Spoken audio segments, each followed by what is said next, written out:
Bob, thanks so much for meeting with me. Jack, let's start, see what we can do together, okay? Describe the importance the Seabees had in your life. The Seabees were just amazing in their skills. Building homes, building a medical supply, building a commissary, everything they did was just fantastic work. And they took great pride in what they did. And they should, because they were a unique part of warfare that took skilled men and devoted men. So I feel a great gratitude to what they've done. They were part of my life. And I'm still trying to do things to stay in touch with them.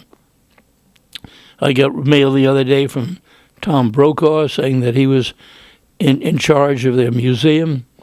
And I just wrote back to Tom saying, maybe I have a couple of mementos that I could send on, which would help the museum. One of the greatest breaks in my life was going out with the Seabees.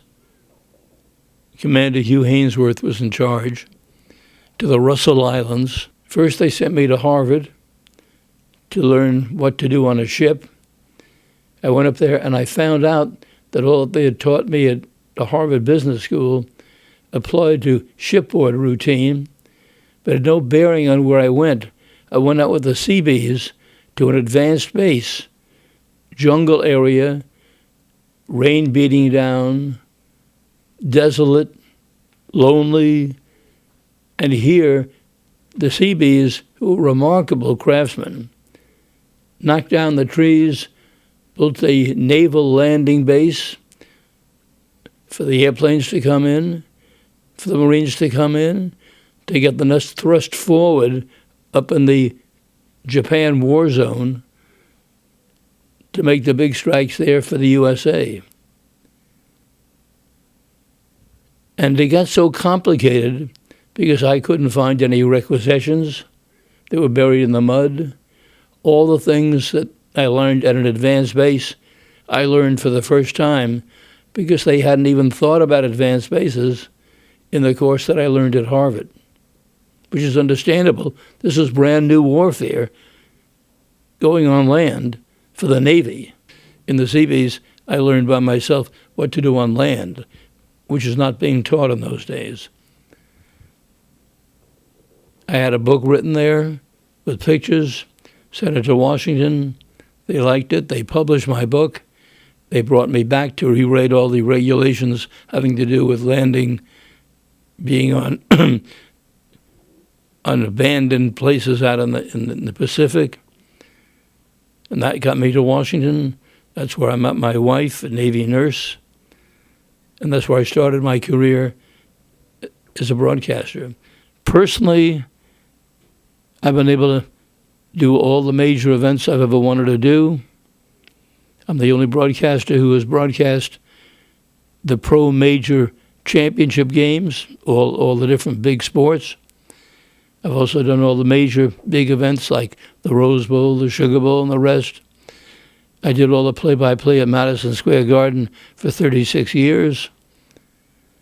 I'm in the Baseball Hall of Fame broadcast wing, the Basketball Hall of Fame broadcast wing.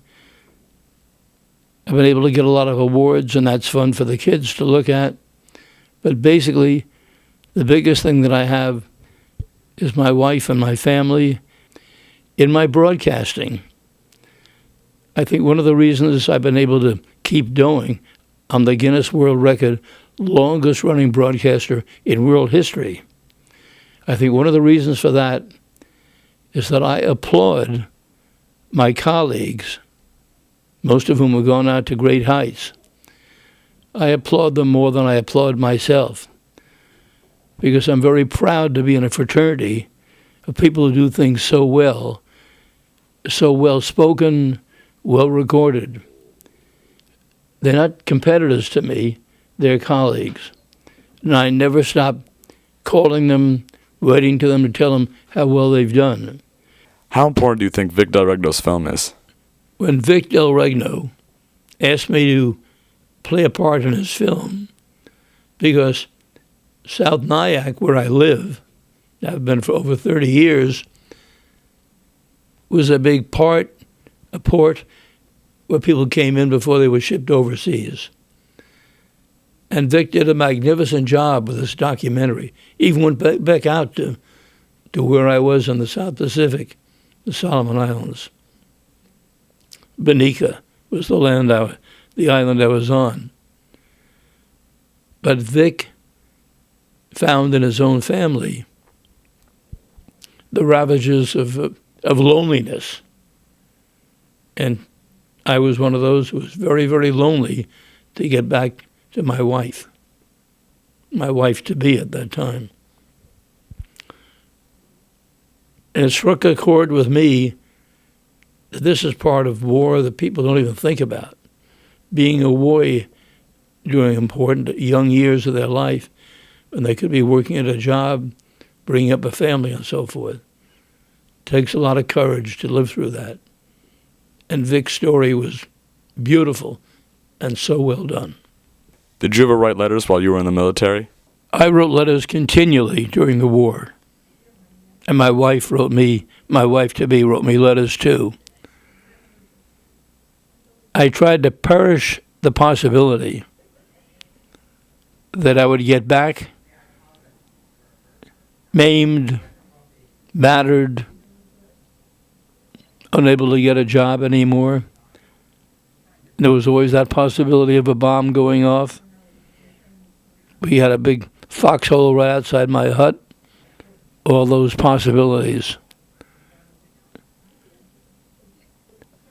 It's a lonely business. And every night, when I went to bed, I sent prayers that I'd be able to get back, get married, and build a family. And I thank all those who didn't have that chance. But I felt the loneliness. And I still think how lucky I am to have come back home and be able to start the family that I now adore.